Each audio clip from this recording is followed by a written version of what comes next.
दोस्तों नमस्कार, आदाब, सत श्री अकाल। उर्मिलेश ऑफिशियल के इस कार्यक्रम में आपका बहुत-बहुत स्वागत है। मैं हूं उर्मिलेश। दोस्तों जैसा कि आप जान चुके हैं काफ़ी लोग, फिर भी मैं आपको जानकारी दे दूं कि हमारे चैनल का नाम उर्मिलेश ऑफिशियल हो गया है। उर्मिलेश संवाद से उर्मिलेश ऑफिशियल, मामूली बदलाव है। तो जब कभी आप इसको अदरवाइज़ भी अलग-अलग प्लेटफ़ॉर्म्स पे तलाशने की कोशिश करें, तो उर्मिलेश ऑफिशियल ज़रूर टाइप करें और अपने दोस्तों से कहें सब्सक्राइब करें इस चैनल को और आपको भी पसंद अगर आता हो तो इसकी रीच बढ़ाने में हमारी मदद करें। दोस्तों आज हम बात करने जा रहे हैं अपने इस एपिसोड में जवाहरलाल नेहरू विश्वविद्यालय के बारे में।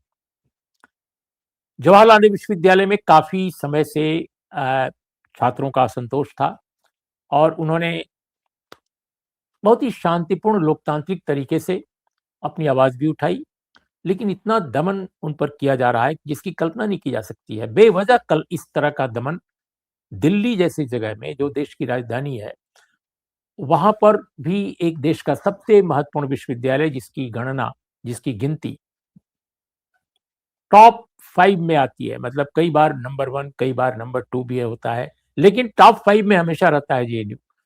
लेकिन उस विश्वविद्यालय में हो रहा है। अभी-अभी थोड़ी देर पहले खबर मिली है मुझे, ज़्यादातर टेलीविज़न चैनल नहीं दिखा रहे हैं क्योंकि उनके लिए खबर नहीं है, बल्कि मैंने देखा किसी भी चैनल में ये खबर नहीं है।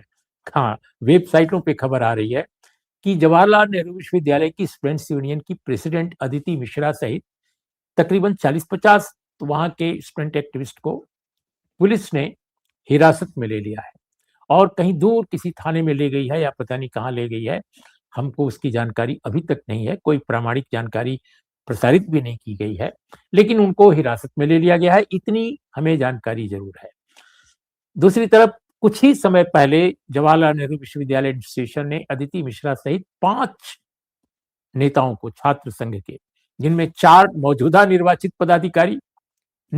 पदाधिकारी, president, general secretary, vice president and treasurer, इन लोगों को सेक्रेटरी संभवतः जॉइंट सेक्रेटरी सॉरी, इनको रस्टिकेट कर दिया गया 1 साल के लिए और एक फॉर्मर प्रेसिडेंट को स्टूडेंट्स यूनियन के नीतीश, उनको भी एक्सपेल किया गया 1 साल के लिए। अब क्यों किया गया? क्योंकि काफ़ी पहले वहाँ की लाइब्रेरी में कुछ ऐसे उपकरण लगाए गए थे, जिन पर लोगों को नाराज़गी थी कि इस तरह के उपकरण की यहाँ क्या ज़रूरत है? दुनिया के किसी विश्वविद्यालय में इस तरह के उपकरण नहीं लगाए जाते, जहाँ आइडेंटिटी को बाकायदे आप उसका चेहरा-मोहरा पूरा उसकी जाँच-पड़ताल कर लें। अरे भाई, आई कार्ड है, आप उसके ज़रिए लाइब्रेरी का कार्ड है, आप उसके ज़रिए लोगों को आइडेंटिफ़ाई कर सकते हैं, लेकिन ज़बरन तो उन लोगों ने भी इसका विनम्रतापूर्वक विरोध किया। उसके आधार पर लोगों को अ, कार्रवाई की गई और उसमें रस्टिकेशन हो गया। इसी बीच में जब यूजीसी का इक्विटी रेगुलेशन 2026 का मामला उभरा, उस पर स्टूडेंट्स यूनियन ने, सारे छात्र संगठनों ने, एबीवीपी को छोड़कर सबने समर्थन किया कि भाई यूजीसी का इक्विटी रेगुलेशन जो है उसको और ज्यादा बेहतर करके लागू किया जाना चाहिए। इसको लेकर भी विश्वविद्यालय में काफ़ी नाराज़गी ज़ाहिर की गई प्रशासन द्वारा कि आप लोग क्यों प्रोटेस्ट कर रहे हैं इस पर? क्यों आप लोग कह रहे हैं कि ये सब बातें? और इसी बीच में विश्वविद्यालय की जो कुलपति हैं, शांति श्री पंडित, और बड़ी दिलचस्प बात है कि ये जेएनयू की छात्रा रह चुकी हैं और इन्होंने कुछ अजीब तरह की बातें कह दी। इन्होंने ब्लैक्स के बारे में बात की कि उनको विक्टिमहुड वो खोजते हैं और इसी तरह का बिहेवियर उनका है। इसी तरह से दलित कम्युनिटी के लोगों को जोड़ दिया, विक्टिमहुड से दूर रहिए, इसको इसको आप ऐसे ना कीजिए, इससे प्रगति नहीं होगी, वगैरह इस तरह की बातें उन्होंने की। इस पर भी बहुत नाराज़गी ज़ाहिर की छात्रों ने और पूरे देश में इसकी आलोचना हुई। फिर वो सफाई देने पर आमादा हो गई, सफाई देने के लिए आई कि नहीं, नहीं हमने ऐसा नहीं कहा था, हमारा मकसद ये था, लेकिन जो कहा था वो तो रिकॉर्ड हो गया था, वो तो आप पॉडकास्ट था, आपने इंटरव्यू दिया था, आपकी आवाज़ में है, फिर उससे कैसे आप इनकार कर सकती हैं कि नहीं कहा गया वो? जो बात आपने कही उसका अर्थ जो है वही निकलता है जिसको लेकर आपकी आलोचना की गई। तब से विश्वविद्यालय में छात्रों को सबक सिखाने में ऐसा लगता है कि प्रशासन लगा हुआ है और आज जब मैं आपके साथ बात कर रहा हूं तो छात्रों को हिरासत में ले लिया गया और पता चला है कि कुछ छात्रों को 2 दिन पहले चोट भी आई थी। तो इस पूरे मामले पर चूंकि हम जितना हमको मालूम है उतना हमने आपको बताया। क्योंकि मीडिया में इसकी रिपोर्ट्स भी बहुत कम आ रही हैं। आश्चर्यजनक है, एक ज़माने में विश्वविद्यालयों में जो कुछ होता था, फ़ौरन सारे अंग्रेजी के, हिंदी के अखबार दिल्ली के भरे रहते थे। लेकिन आज हालत यह है कि विश्वविद्यालयों में खबर ये नहीं है कि विश्वविद्यालयों में क्या हो रहा है, बल्कि खबर ये है कि विश्वविद्यालयों को सरकार क्या डायरेक्ट कर रही है। अगर वहाँ कोई सुखी और खुशहाल है छात्र संगठन के तौर पे, तो एबीवीपी है। केवल वही एक संगठन है जो परेशान नहीं है, जिस पर दमन नहीं है। अगर वो जो कुछ कर देगा, कोई उल्टा-पुल्टा भी काम कर देगा, तो भी उस पर कोई एफआईआर नहीं होता, उसको पुलिस कभी नहीं पकड़ती। आपको याद है ना, एक तस्वीर जो पूरे देश में लोगों की स्मृतियों से बाहर नहीं जाती, जब कुछ नौजवान अपने चेहरे पर मास्क लगाकर, एक लड़की भी, एक लड़की का तो नाम भी आ गया, उसका नाम भी बताया गया, और वो डंडा लिए हुए और एक तौलिया मुँह पे लगाए हुए निकल पड़ी, और छात्रावास के अंदर जाकर छात्रों की पिटाई भी हुई वहाँ पर। ये सारे लोग माने जा रहे थे कि जो सत्ता पक्ष है उसके करीबी हैं।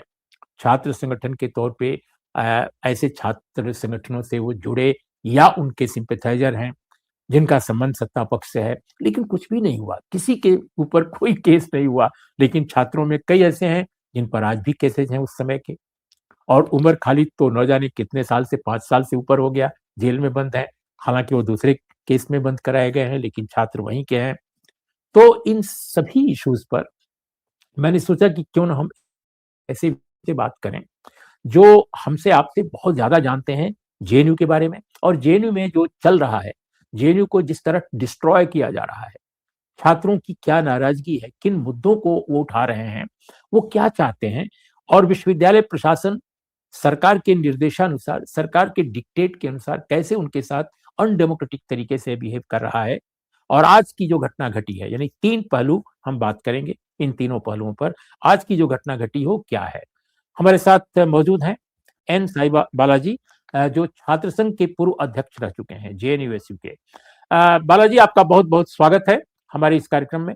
हम सबसे अपने इंट्रोडक्शन के बाद आपसे सीधा सवाल करेंगे कि अभी जो तत्काल की घटना है आज की, सबसे पहले आप उस पर हमारे दर्शकों श्रोताओं को प्रकाश डालिए कि क्या हुआ है आज?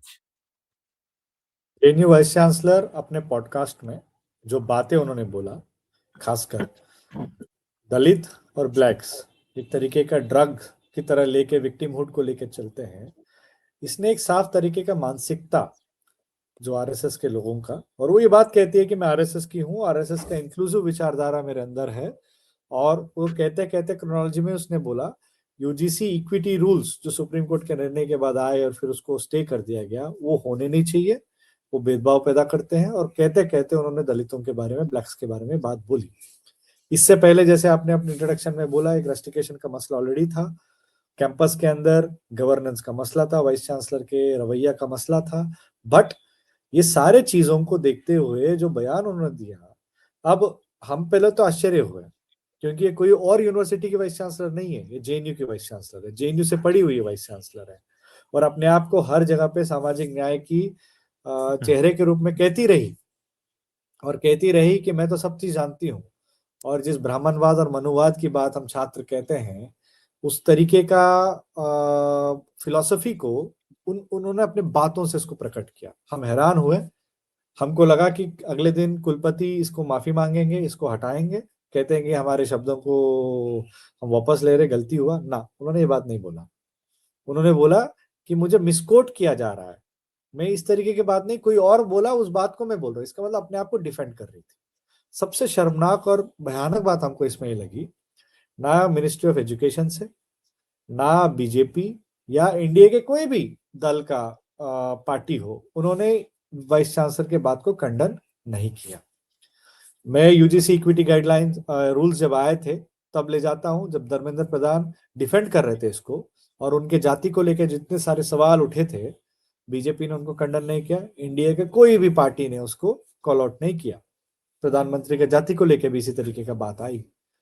अब लोग कह सकते हैं कि समाज जाति के आधार पर बटा हुआ है, हम मानते हैं समाज बटा हुआ नहीं है, समाज को बांटा गया है। और उस बंटवारे को रोकने का तरीका क्या है? अंबेडकर का रास्ता है, जाति का विनाश हो और बराबरी का अधिकार हो और समानता का अधिकार हो। यही तो चीज यूजीसी इक्विटी रूल्स में है, यही चीज हम कैंपसेस में चाहते हैं। और एक कुलपति जेएनयू का वीसी रहते हुए अगर उनकी विचार ये है, तो कैंपस के अंदर जो दलित है, जो आदिवासी है, जो पिछड़े हैं, जो महिला है, वो लोग इनके बारे में क्या सोचते हैं, क्या सुरक्षित फील करते हैं।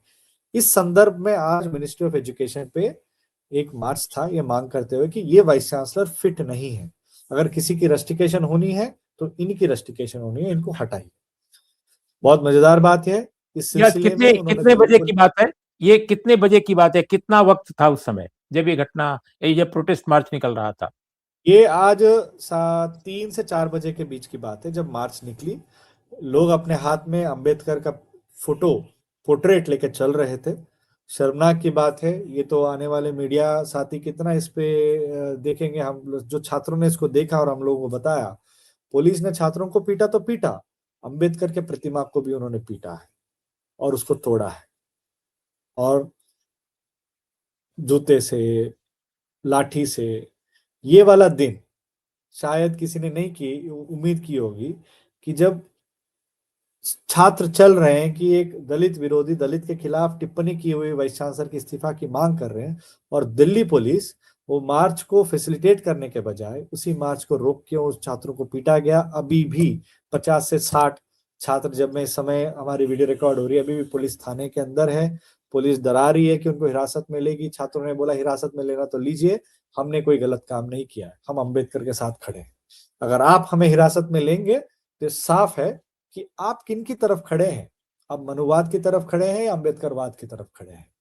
और पुलिस का इस्तेमाल करके जेएनयू प्रशासन इस मसले को और अपने लिए भी गंभीर और देश में भी इसको इस दिशा में लेके जा रहे हैं कि अब सवाल ये उठने लगा कि क्या खाली जेएनयू प्रशासन का डिसीजन था कि पुलिस को जिस तरीके से आज जेएनयू छात्रों पे और अंबेडकर के पोर्ट्रेट पे जो हमला दावा किया और अभी भी जो छात्रों को हिरासत में रखा गया, ये क्या खाली उन्हीं के निर्णय है या ऊपर से चुप्पी से कोई निर्णय लिया है? कि वो कह नहीं पा रहे हैं कि जो वीसी ने बोला वो गलत है, बट ये भी नहीं मान पा रहे हैं कि अगर वो ये बात बोलेंगे तो जो ब्राह्मणवादी और मनुवादी सोच के लोग उनके बीच में हैं, जो इनकी आलोचना लगातार कर रहे हैं कि आप तो रिजर्वेशन के पक्ष में हो गया, हमारा वोट जरूर लेते हैं बट काम उनके करते हैं, और उनके वोट के चक्कर में आप अपने उसूलों को और अपनी कास्ट सुप्रीमेसी को छोड़ने के पीछे लगे हैं। शायद बीजेपी के पास उसकी जवाब नहीं है, इसीलिए वो चाहता है कि प्रशासन का ताकत इस्तेमाल करके छात्रों के ऊपर ये दमन हो। लेकिन का आप जो बात कह रहे हैं, क्या आपको नहीं लगता कि अगर सत्ता पक्ष जो है कुछ लोगों के कहने पर उनके आर्गुमेंट को एक्सेप्ट कर लेता है कि भाई कास्ट सुप्रीमेसी बनी रहनी चाहिए उन लोगों की जो अपने आप को कुलीन मानते रहे हैं, जो अपने आप को समाज के वर्चस्व या नियंत्रण रखने वाला मानते रहे हैं, तो उसका एक प्रतिक्रिया ये होगी कि देश में आज की तारीख में 300-3000 साल पहले का ये तो जमाना नहीं है, न तो 300 वर्ष पहले का जमाना है। आज एक जागृति है लोगों में, समझदारी है। दलित, आदिवासी, ओबीसी कम्युनिटी, माइनॉरिटी कम्युनिटी का जो पसमादा हिस्सा है, बहुत सारा इतना बड़ा वर्ग है, 80% समाज है जो इन चीजों को अब बर्दाश्त नहीं करेगा, इन चीजों को एक्सेप्ट नहीं करेगा कि आप किसी मनुस्मृति के सहारे चलाएं समाज या शासन चलाएं, बल्कि बार बार लोग कह रहे हैं कि भैया संविधान के अनुसार हम चलेंगे और आप चलाना होगा आपको। तो ये जो वर्ग है 70-80%, क्या इस सत्ताधारियों को ये इस बात का डर नहीं है कि ये उनसे नाराज हो जाएगा और वो 15% या 10% या 5% जो भी इस तरह के लोग होंगे उनके बहकावे में आकर उन अगर इतने बड़े समाज को इग्नोर करते हैं तो उनके लिए मुश्किलात पैदा हो जाएंगी। दरअसल इनको लगता है, इनको लग गया सत्ते का नशा। इनको लगता है हर चीज ये मैनेज कर लेंगे। इनको लगता है कि हम सोशल जस्टिस के पक्ष में ना बोल के भी उनको अपने गुनागणित, अपने कास्ट अर्थमेटिक, अपना जो क्षेत्रीय मुद्दों के आधार पे, बड़ा हिंदुत्व के आधार पे डरा धमका के किसी तरीके से योजनाओं के माध्यम से उनको बांध के रखेंगे। बट असलियत यह है कि जनता सच्चाई को देख रहा है। आज के वक्त में यूजीसी इक्विटी रूल्स को लेके सबसे मुहिम मुखर तरीके से जो लोग सोशल मीडिया या नौजवान लोग, जो लोग इससे चिंतित है, देश भर में इसको लेके आंदोलन हो रहा है। बिहार में सभाएं हो रही है, उत्तर प्रदेश में सभाएं हो रही है, और इनके खिलाफ किसको भेजा जाता है? एबीवीपी के कुछ चुनिंदे या आरएसएस के उन चुनिंदे जो इस मनुवादी सोच को अपने याचरण में फॉलो करते हैं, और वो जाके पीटते हैं, वो जाके हिंसा करते हैं। जेएनयू में भी ये घटना घटी, बट जेएनयू में ताकत, जैसे आपने बोला, समाज जो सामाजिक न्याय चाहते हैं उनकी उनकी पक्ष ज्यादा था, तो उनको पीछे हटना पड़ा। इसीलिए पुलिस को आगे किया गया कि जब अपने समूह से इन्होंने चीजों को काबू नहीं कर पाया, अब प्रशासन के तंत्र से काबू करना चाहते हैं। हम तो कह रहे हैं दिल्ली पुलिस जाए और इस मसले पे जेएनयू के छात्रों को करे गिरफ्तार, कि जेएनयू वीसी की इस्तीफा किस मुद्दे पे मांग रहे हैं। वो दलितों के खिलाफ उन्होंने बयान दिया और कही कि मेरी मानसिकता में कोई गलत नहीं है। अगर दिल्ली पुलिस कह रहा है इसके खिलाफ प्रदर्शन आप कर रहे हैं, ये गलत कर रहे हैं, आपको हम जेल में डालेंगे, तो आप मुझे बताइए अंबेडकर के सच्चे वारिस कौन रहेंगे, दिल्ली पुलिस या वो छात्र आज जो सड़कों पे आज भी इस सच्चाई के लिए खड़े हैं, जिस सच्चाई के लिए तमाम लोगों ने इस देश में शहादत दिया और लड़े हैं, और समानता और बराबरी और डिग्निटी की लड़ाई उन्होंने लड़ा। ठीक, पहले हमने देखा कि ये जो यूजीसी इक्विटी रेगुलेशन है, इस मुद्दे पर भी जो दिल्ली विश्वविद्यालय में एक प्रोटेस्ट हो रहा था, एक सभा हो रही थी, वहां भी एक अचानक एक अपने को यूट्यूबर कहने वाली एक लड़की वहां पर घुस जाती है और वो ब्राह्मणवाद जिंदाबाद के नारे लगाती है, फिर और लोगों से वो प्रोवोक करती है कुछ लोगों को, काफी वहां हल्ला गुल्ला होता है। हम उस बारे में बहुत देख चुके हैं, बहुत सारी बातें सुन चुके हैं, लेकिन हम एक दूसरा सवाल पूछना चाहते हैं आपसे इस मुद्दे पर कि इस तरह के लोग जो, जैसे आपने कहा कि ऐसा लगता है कि अपने लोगों से जब काम नहीं बना तो पुलिस को लाया गया है, तो क्या आपको लगता है कि इस तरह प्रोवोक भी किया जा रहा है आप मैंने छात्रों को, युवाओं को, जो डेमोक्रेटिक ढंग से, पीसफुल ढंग से सोशल जस्टिस की आवाज उठा रहे हैं, यहाँ तक कि जो सरकार की संस्था है यूजीसी, उसी के द्वारा लाए गए गाइडलाइंस को आगे बढ़ाने की बात कर रहे हैं। तो ये जो कॉन्ट्रडिक्शन है, एक तरफ आप लोगों को सप्रेस कर रहे हैं, दूसरी तरफ डिवाइड कर रहे हैं, और तीसरी तरफ हम देख रहे हैं कि जेएनयू में बहुत सारे लड़के जो अपर कास्ट बैकग्राउंड के हैं और वो अंबेडकर की तस्वीर लेकर सोशल जस्टिस के पक्ष में उतरते दिख रहे हैं, तो अपने आप में बहुत ये अजीब तस्वीर सामने आ रही है। तो आप इसको कैसे विजुलाइज करते हैं, इस पहलू को? देखिए उर्मिलेश जी, आप शायद उत्तर भारत में पैदा हुए हैं, मैं दक्षिण भारत में पैदा हुआ हूँ। मेरे हाथ में नहीं था कि मैं कहाँ पैदा हुआ हूँ, आपके हाथ में नहीं था कि आप कहाँ पैदा हुए हैं। उसी तरीके से मेरे हाथ में नहीं था कि मैं किस जाति या किस पहचान के साथ पैदा हुआ हूँ। तो अगर किसी के पास वो अधिकार नहीं है कि किस पहचान के साथ उन्होंने पैदा हुआ है, बट उनके पास एक अधिकार जरूर है कि कौन सी पहचान उनकी बननी पड़ेगी, संघर्ष के साथ या संघर्ष के खिलाफ। अगर कोई ये कह रहा है कि मेरे लिए वो पहचान है कि जो अंबेडकर ने बोला, मैं सच्चे दिल से उस रास्ते में चलना चाहती हूँ या चाहता हूँ, तो मैं तो मानता हूँ वो मेरे साथी है और वही होना भी चाहिए। जैसे एक छोटा उदाहरण मैं देता हूँ कि अमेरिका में जब ब्लैक्स के खिलाफ जो पूरा रेसिज्म का मसला हुआ, कई सारे व्हाइट अमेरिकन खुले दिमाग आए और कहे कि नहीं, हम इसको स्वीकार नहीं करते, हम रेसिज्म के खिलाफ है, हम आपके साथ एकदम खड़े हैं, आप लड़िए, हम साथ खड़े हैं। क्या आप कह देंगे कि उनके पास हक नहीं है कि वो खड़े नहीं रहेंगे? उनके पास तो पता नहीं था कि वो कौन से रंग में पैदा होंगे, बट हाँ, उन्होंने अपना विचारधारा चुना। उन्होंने ये चुना कि हम नफरत की नहीं, व्हाइट सुप्रीमेसी की नहीं, हम इक्वालिटी की लड़ाई लड़ेंगे। तो कैंपसेस में भी यही होना पड़ेगा। यूजीसी इक्विटी रूल्स का मकसद यही है कि कोई कास्ट डिस्क्रिमिनेशन का मतलब ये ना हो कि कोई क्रिमिनल मैटर बने, वो सेंसिटाइजेशन का पक्ष हो, लोग इसे समझे, सीखे और आगे बढ़े, और जाति का विनाश हो, इसके आंदोलन में लोग ताकत के साथ जुड़े। जो सरकार चाहता है कि जाति का विनाश हो, आप आरएसएस के तमाम लोग, मोदी से लेकर सब कहते हैं कि जाति अब है ही नहीं, जाति को जाना चाहिए, बट जो सच में जाति को भेजने वाला काम यूजीसी इक्विटी गाइडलाइन रूल्स कर सकते हैं, रोहित एक्ट के मुताबिक उसको मजबूत किया जा सकता है, वो तो करते नहीं है। और आपने एक बहुत ही, मुझे लगता है बहुत सही सवाल लाया है कि यूनिवर्सिटी में किस तरीके के लोगों का मौजूदगी रहना चाहिए। सोचने समझने वाले लोग, सच के लिए लड़ते वाले लोग, सामाजिक न्याय के पक्ष में लड़ने वाले लोग। क्योंकि मुझे लगता है कि आपने उस दौर को भी देखा जब मंडल एजिटेशन आई, उस दौर में जिस तरीके का उन्माद शायद समाज में आया, हमने तो उसको पढ़ा है। आज हम इस तरीके की चीजों को एक तरीके से देख रहे हैं। कोई भी आके कहता है कि मुझे कि यूजीसी इक्विटी रूल्स नहीं रहना चाहिए, मैं उस पर गुस्सा नहीं होता हूं। मैं चाहता हूं कि उनके साथ बातचीत मेरी हो, मैं उनकी कोई भी डर हो। हम किसी पे फर्जी मुकदमा नहीं डालना चाहते, हम न्याय का मुकदमा करना चाहते हैं, हम बराबरी चाहते हैं। हम चाहते हैं कि हमारा डिग्निटी बरकरार रहे।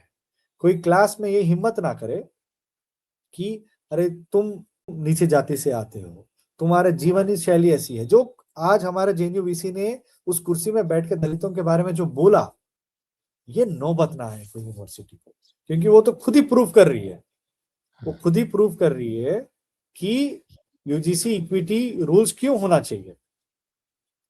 अपने आप के बयानों से, अपने आप के व्यवहारों से हम जानते हैं कैंपसेस में अभी भी दलितों को अपने जाति के आधार पे, आदिवासियों को अपनी जाति के आधार पे, अपने पहचान के आधार पे उनके साथ भेदभाव होता है, छुआछूत होता है।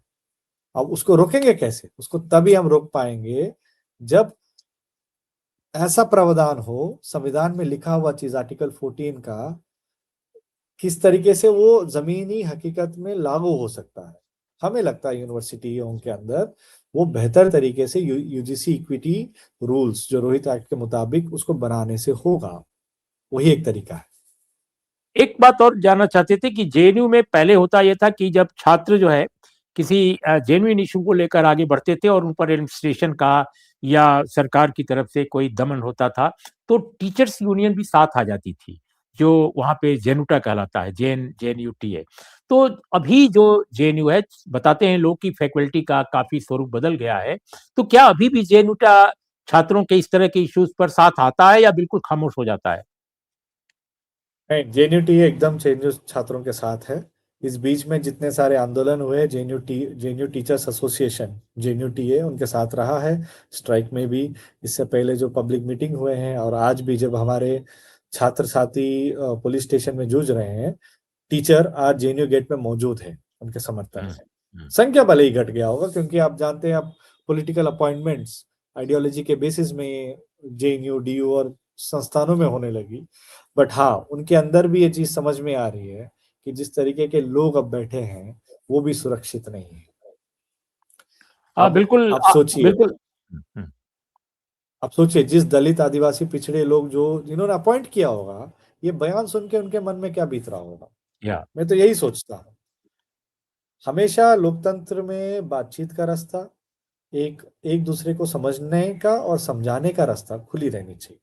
जिस दिन वो बंद हो जाए, उस दिन सच में लोकतंत्र की मौत होगी। आखिर के दो सवाल छोटे छोटे।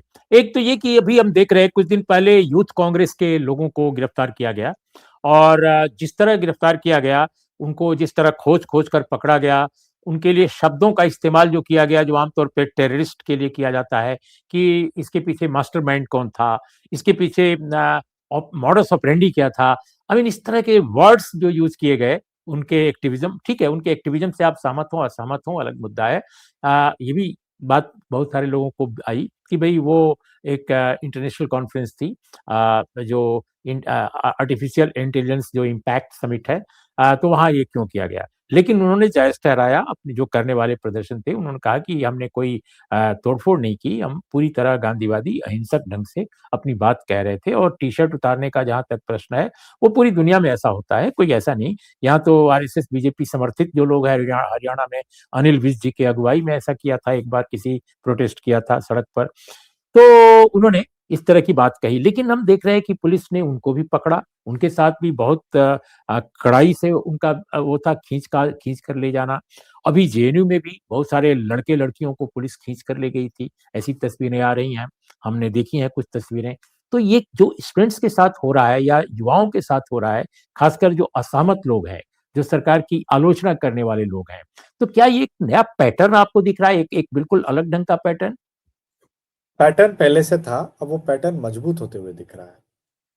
पैटर्न पहले से इसीलिए था क्योंकि अलग अलग मुद्दों पे, अलग अलग विषयों पे सरकार एंटी नेशनल आतंकवादी बोल के कर ही रहा था। बट अब वो एक हद बढ़ चुके हैं। जब सरकार की विफलताएं सामने आई, इंडो यूएस ट्रेड डील को ले लीजिए, हमारे खेती को बेच दिया ट्रम्प के हाथों पे। ऐसा लग रहा है कि इस देश का प्रधानमंत्री मोदी जी नहीं है बल्कि ट्रम्प जी है। निर्णय वो लेते हैं, पालन ये करते हैं। इन सारे एप्स्टीन फाइल्स के अंदर जो करारा सच बाहर आई, ये तो कल्पना के बाहर है कि कितने सारे पूंजीपति ताकतवर लोग, देशों के नेता इस तरीके के जंजाल में शामिल थे और क्या क्या बर्बरता उन्होंने किया है। और उसमें कई हमारे देश के मंत्रियों का नाम और जिस तरीके के रिश्ते उन्होंने प्रधानमंत्री के साथ है बोल के बताया, शायद ये डर भी है। और अदानी के खिलाफ जो प्रधानमंत्री के मित्र हैं, उनके खिलाफ यूएस में जो मुकदमा चल रहा है, और आज की खबर है कि शायद सोलर पैनल्स जो अदानी ही जो अमेरिका में इंपोर्ट करता है उसके ऊपर 135% या 138% के टैरिफ भी अलग से लगा दिया। ये कुल मिला के सारे जो मसले हो रहे हैं, ये शायद जनता के आसपास अब सच्चाई आने लगा है। इस चीज से डर है। वो चाहते हैं कि इस डर को रोकने का तरीका, इस डर को बरकरार रखने का तरीका क्या है? डर, वो जो डर रहे हैं वो चाहते हैं जनता को डराएं, ना बोले। तो जहां पे भी कोई भी खुल के बोलेगा, उसके ऊपर जो कॉलोनियल टाइम्स में ब्रिटिश जिस तरीके का आक्रामक तरीके से चीजें करते हैं, उसी तरीके की चीजें हम देख रहे हैं। और इसमें कोई दोराही नहीं है। शायद मैं तो आजादी के आंदोलन नहीं देखा, उम्र में बहुत नहीं है। जिन लोगों ने देखा होगा, जिन लोगों ने, वो आज के वक्त में शायद क्या उनकी उम्र इतना है नहीं, मालूम नहीं, पर जितना हमने पढ़ा है, वो क्रूरता, वो बर्बरता, वो आपको आपके पुलिस में दिखेगी। बिल्कुल आखिरी सवाल, अभी जो आपके छात्र है जेएनयू के जो हिरासत में लिए गए हैं, उनके बारे में लेटेस्ट खबर क्या है, पहली बात। और दूसरी बात कि उनको रिहा कराने के लिए या चीजों को नॉर्मलाइज करने के लिए यूनिवर्सिटी में, ताकि पढ़ाई लिखाई शुरू हो जाए, इसके लिए आपका क्या इनिशिएटिव होगा, आपके आपके लोगों का, आपके दोस्तों का, जो इस छात्र संघ के नेता हैं? अभी जो जिस वक्त में हम रिकॉर्ड कर रहे हैं, अभी 8 बजे 5 मिनट हो रहे हैं, अभी तक वो हिरासत में ही है। ढेर सारे महिलाएं हैं, कई लोगों को चोट आई हुई है। हमने अभी आधे घंटे पहले जो वकीलों की टीम है, जिस जिस पुलिस स्टेशन में वो लोग डिटेन्ड है, वहां पे उनको भेजा गया है। अगर पुलिस जो डरा धमका के कर रही है, हम डरने डरने वाले में ऐसे नहीं है। गिरफ्तार करना है तो करिए, ये देख लेंगे हम लोग। ये वो वाला दौर है जब पलट के दुनिया देखेगी, इन सब लोगों पे फख्र महसूस करवाएगी और गर्व महसूस करेगी। ये लोग खड़े थे, इन लोगों ने लड़ा था, झुके नहीं। पुलिस केस मुकदमा सब खत्म हो जाएगा, बट एक चीज कभी नहीं खत्म होगी, अगर डरा हुआ जनता या झुका हुआ जनता। मुझे इस बात की फख्र है कि ये ना डरे हुए जनता है, ना बिके हुए जनता है।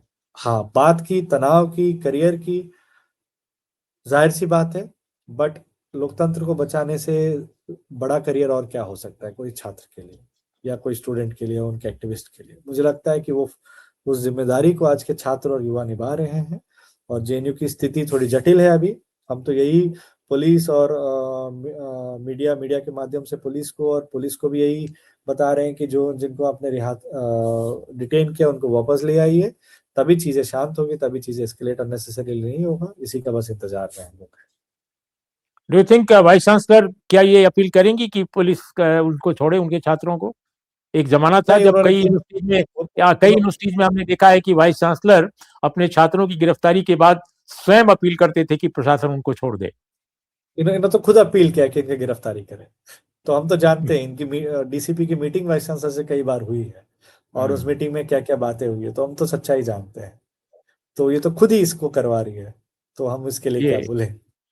Thank you NS Balaji. बहुत ही दुखद ये प्रसंग है, इसलिए कि मैं भी कभी छात्र था, और मुझे अच्छी तरह याद है कि एक जमाना था जब इलाहाबाद विश्वविद्यालय के हम छात्र थे। बाद के दिनों में आपके जेएनयू के भी छात्र हुए, और जे इलाहाबाद यूनिवर्सिटी में एक घटना घटी थी, वर्षों, बहुत पुरानी बात है ये।